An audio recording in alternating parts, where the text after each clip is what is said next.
இன்னைக்கு காலையில என்ன பெஜல்னு பாத்தீங்கன்னா தலைவரே, மல்லிப்பூ இட்லி தலைவரே, மல்லிப்பூ இட்லி பெஜலு வடை. இதே ஓட்ட போட்ட வடை, பெஜலு வடை. இது முக்கோண ஜமுஜா, இது மஜால் வடை. மொத்தம் 3 ஐட்டம் பெஜலு தலைவரே இன்னைக்கு காலையில. அப்புறம் பாத்தீங்கன்னா பெஜலு சாம்பார் தலைவரே. பெஜலு சாம்பாரு சும்மா எடுத்து ரெண்டு குலுக்கு குலுக்கிட்டு இப்படி ஊத்திட்டு குழப்பணும் தலைவரே.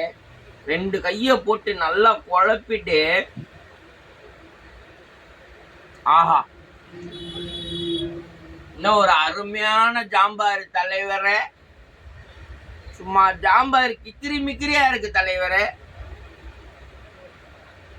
ஆஹா, மஜால் வடை வேற லெவல்ல இருக்கு தலைவரே.